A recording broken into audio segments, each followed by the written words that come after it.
औज़ुबिल्लाहिमिनश्शैतानिर्रजीम बिस्मिल्लाहिर्रहमानिर्रहीम। अज़ीज़ तालबात अस्सलाम वालेकुम। बेटा हम फ़ोर्थ ईयर इस्लामियत इलेक्टिव में नमाज के हवाले से अहकाम व मसाइल रीड कर रहे हैं। आज का जो हमारा टॉपिक है उसमें हम रीड करेंगे कि वो ऐसी कौन सी सूरतें हैं जिसमें नमाज तोड़ना जो है वो जायज़ है। उससे पहले हमने बाकी चीज़ें डिस्कस की कि नमाज के अरकान, फ़राइज़, वाजिबात, सुन्नतें और मुफ़स्सदात नमाज जो हैं वो कौन कौन से हैं। तो इसलिए आज हम डिस्कस करेंगे कि ऐसी कौन सी सूरतें हैं जिसमें नमाज तोड़ी जा सकती है। नंबर 1 उसमें है फॉर एग्ज़ाम्पल नमाज पढ़ने में अगर हमारी जो कन्वेंस है, फॉर एग्ज़ाम्पल कोई ट्रेन, ठीक है, किसी जहाज़ में बैठे हैं, किसी बस में ऐसे बैठे हैं जिसमें हमारा सामान रखा हुआ है, उसमें बच्चे या अहले खाना दीगर लोग साथ हैं, तो अब उसमें अगर हम नमाज पढ़ने लग जाएं और वो वहाँ से चली जाए तो ये ऐसा लॉस है जो जिससे इन तंगी में आएंगे, हर्ज में आएंगे। तो ऐसी सूरत में नमाज तोड़कर उस सवारी के अंदर बैठ जाना जो है वो जायज़ है।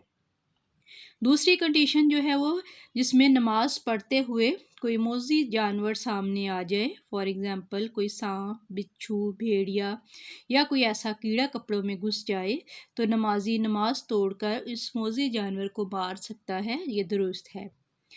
मुर्गी, कबूतर या किसी और पालतू जानवर को पकड़ने के लिए बिल्ली आ जाती है या कोई ऐसा कि अगर नमाज तोड़कर बिल्ली को ना भगाया तो वो उन पालतू जानवरों को मार देगी, तो इस खौफ से नमाज तोड़ देना दुरुस्त है। अगर नमाज पूरी करने में काबिल लिहाज नुकसान, माली नुकसान का अंदेशा हो तो भी नमाज तोड़ देना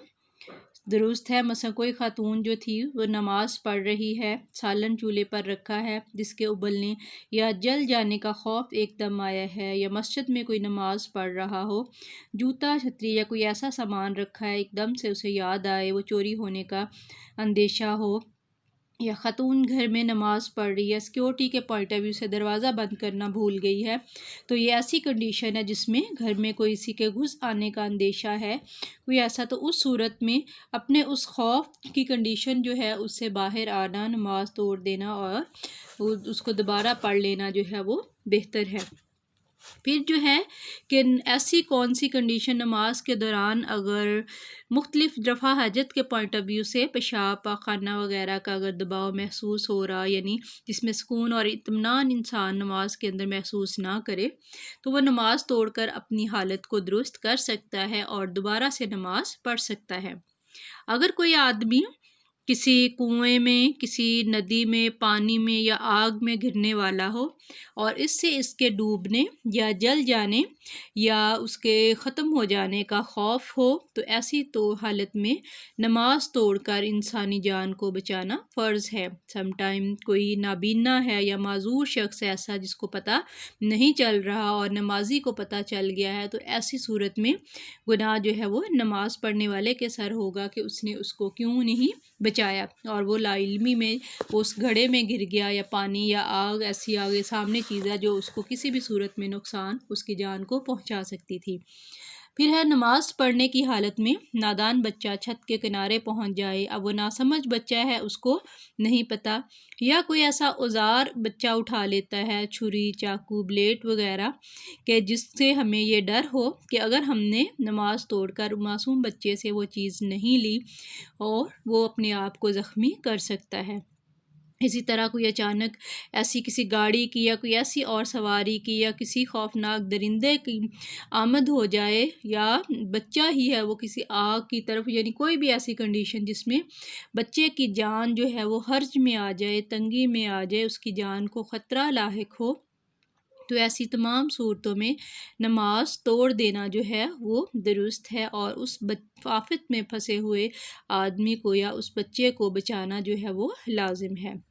फिर इसी तरह नमाजी का माँ बाप, दादा दादी, नाना नानी नमाजी को किसी मदद के लिए पुकारें तो भी नमाज को तोड़ देना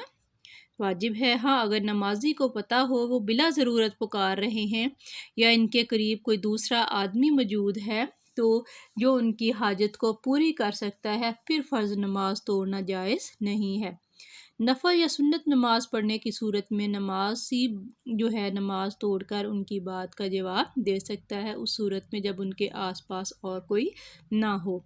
तो ये है वो सूरतें जिसमें इंसानी जान जो है वो हर्ज और तंगी में आ जाती है। तो दीन ने हमें एक रिलैक्सेशन दी है, एक आसानी दी है कि इन सूरतों में हम दूसरों की मदद और हेल्प जो है वो कर सकते